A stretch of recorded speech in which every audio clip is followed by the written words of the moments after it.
Good morning, everyone. Today, we are going to present to all of you our assigned region, which is the Region 4B MIMAROPA.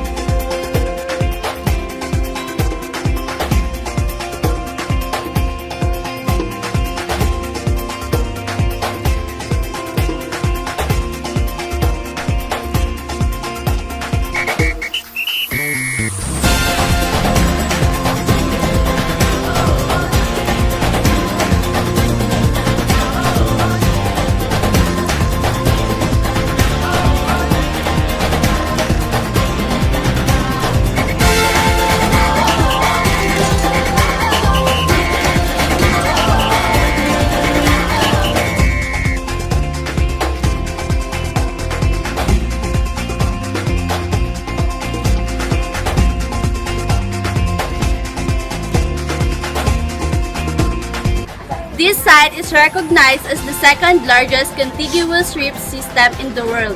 Next to the Great Barrier Reef in Australia, it is considered as the #1 dive site in the Philippines.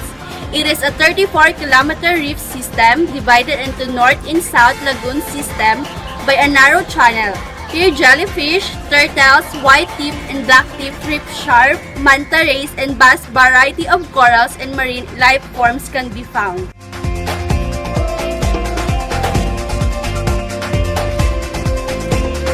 This site offers unspoiled, powdery, pure white sands and crystal clear waters that even tourists could see through the blue and orange starfishes in the waters.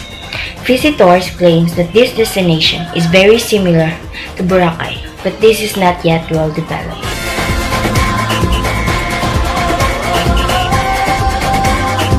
It is a small island and an ideal destination for swimming, snorkeling, scuba diving, and fishing. Some part of the shore are breeding grounds for turtles where they bury their eggs. This site is dubbed by local and Manatee Island, which means sudden appearance, since it is said to have suddenly appeared decades ago.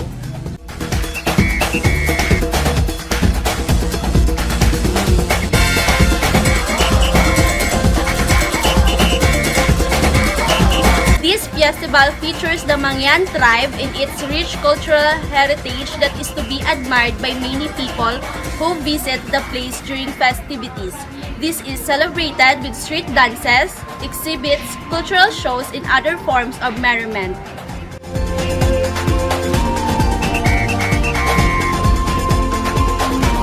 This festival operates the exhibition of the cultural heritage of Pindoros ethnic communities. Saklungan, the spirit of cooperation and unity at work, which practice with the people of Pindoros and their everyday activity, especially during the planting and the harvesting season of palay.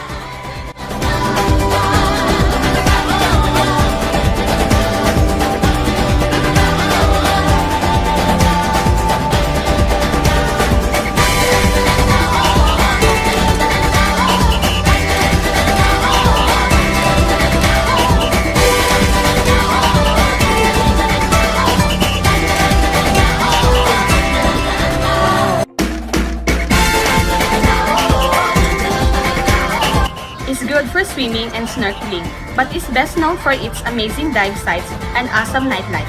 Tourists visit here to explore the underwater wonders during the day and party hard at night. There are also a lot of diving shops around, resorts, hotels, restaurants, and bars.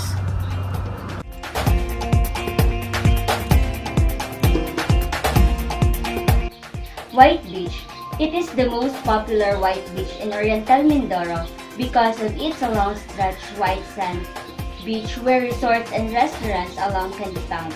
It offers following activities for the tourists such as swimming, snorkeling, jet skiing, banana boat riding, beach volleyball, and paintball.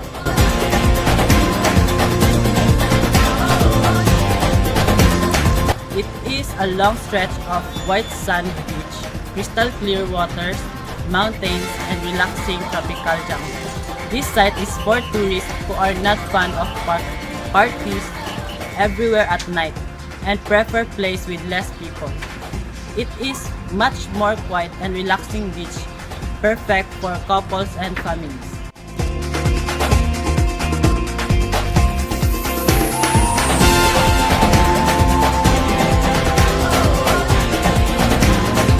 This is a Thanksgiving celebration for a bountiful harvest.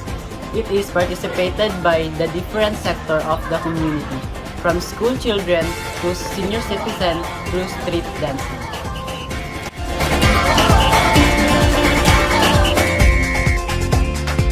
This is a Thanksgiving festival for the abundance of bananas. It is celebrated with the different activities including traditional harana or serenade and pandangguhan or dance with lights. It is accompanied with a food festival featuring sensuous meals and delicacies all made from banana and are being displayed on artistically designed booths of which material used are also purely from banana.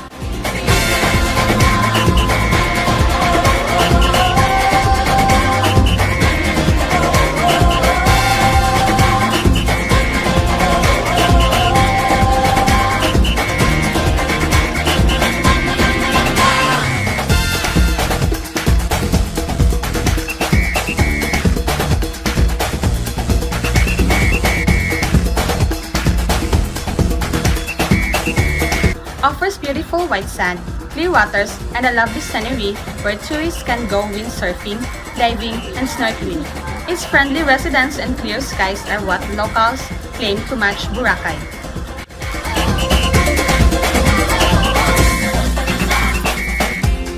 The water from these falls flow from the remaining forest of Barangay Bagtingon in Buena Vista. It is popular for its cool, fresh water that comes from the mountain and the peaceful vibe it offers. It also has a lot of butterflies, monkeys, wild cats, deer, and bows roaming around the area.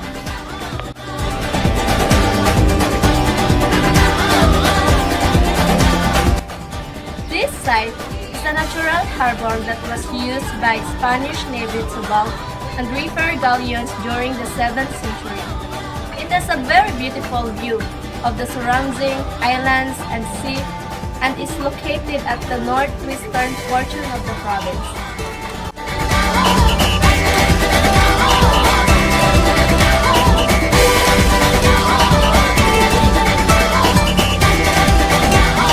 It is a folk religious event held annually during Holy Week. The word morion refers to the visor of the helmet that is associated with the armor of Roman soldiers. The word moriones refers to the local inhabitants who dress up in a costume and mask of Roman soldiers during biblical times. These costumed locals are farmers and fishermen who engage in the street theater as a form of penitence and do so for 7 days, from Holy Monday to Easter Sunday. They march around towns carrying children and making a ruckus in a reenactment of the search for Longinus, the Roman centurion who pierced the side of the crucified Christ.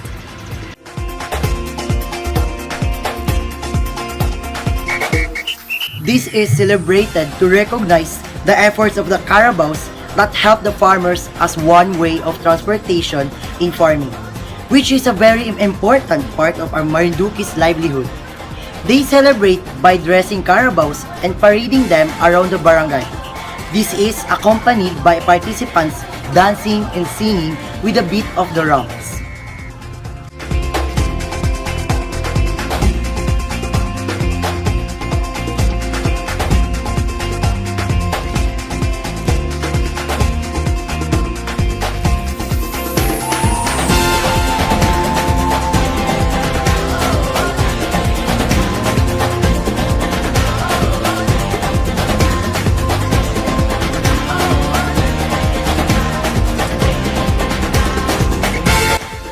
This is a 5-hectare kidney-shaped island located east of Sibuyan Island.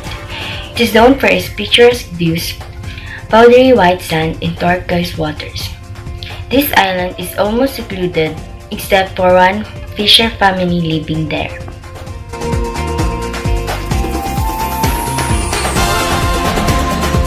Marble stars from Romblon are at par with the world's best, with export quality material giving it high value to sculptors and builders around the world. The island is blessed with sizable deposits of raw minerals that do not rot out because of its inexhaustible supply. They have a lot of variety of marbles such as the black, green, blue, white, Italian white, century, and century cream.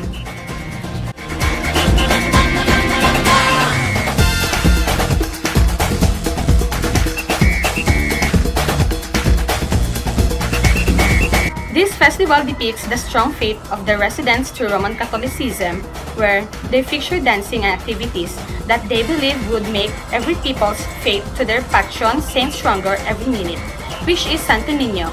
Its statues are adorned with colorful designs and costumes which attract local and international tourists.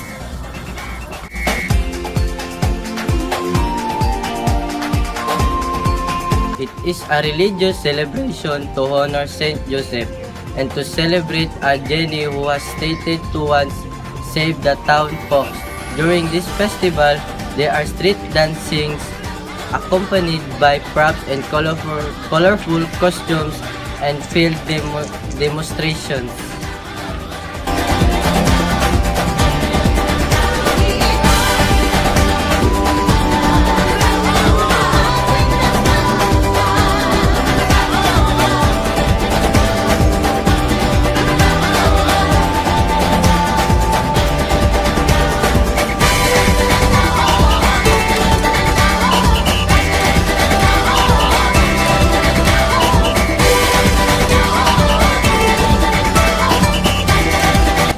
This site features karst formed from dissolved limestone, mountain, stalactites, and stalagmites, and different rock formations. The underground river is subject to a tidal flow that directly goes out to the South China Sea. It holds the record of the longest underground river in the Philippines.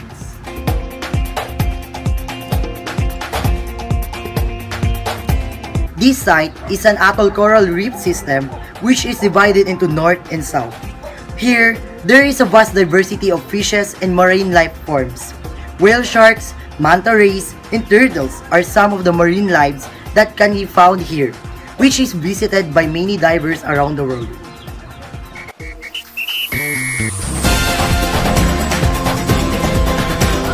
In this site, the remains of ships from the World War II can be found. Most of these wrecks are heavily damaged, the Olympia Maru, or a Japanese ship sunk by US air attack in 1944. It is the most intact where many marine lives are lurking. This has been transformed into a dive site in Coron, Palawan.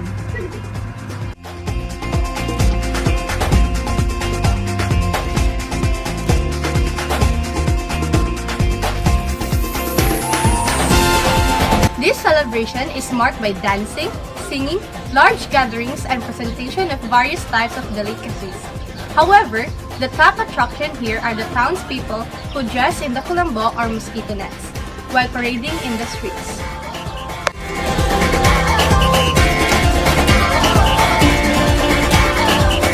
This is held in celebration of the entire culture of the Philippines, although it is only held in Taytay, Palawan. The event includes showcasing of Filipino songs and folk dances, and there are programs displaying in the best in the local handicraft skills and other works.